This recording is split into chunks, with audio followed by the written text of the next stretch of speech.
Welcome to our channel. Today we how to set up the Eero Mesh Wi-Fi beginner guide step by step clearly.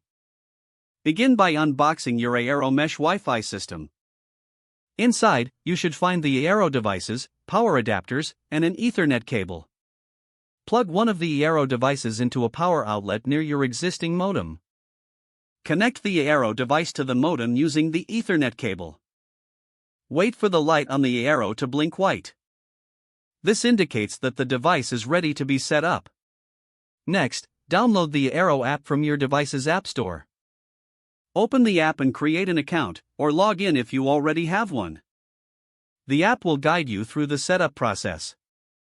Follow the prompts to connect the Eero device to your modem. Once connected, the light should change to solid white. This means the Eero is online and ready to distribute Wi-Fi. Now, place additional Eero devices in different rooms for better coverage. Plug these devices into power outlets. The app will help you add each new Eero to follow the on-screen instructions to complete the setup for each device. Make sure the light on each Eero is solid white, confirming they are connected. After setting up, you can customize your network name and password in the app. Use the app to manage your network settings and connected devices. Finally, perform a speed test within the app to check your network performance.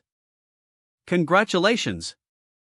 Your Eero Mesh Wi-Fi is now set up and running smoothly. If the page does not load, refresh the browser or try again in a private or incognito window. Make sure you are using the correct email address, then retype it carefully to avoid small typos. If your password is not accepted, use the reset option and create a new strong password you can remember. Check your spam folder for verification or security emails, then complete any requested confirmation steps. Enable two-factor authentication if available to improve account security and reduce unauthorized access risk.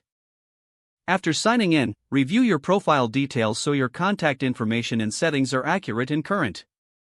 Don't forget to like this video and subscribe to our channel for more step-by-step tech guides.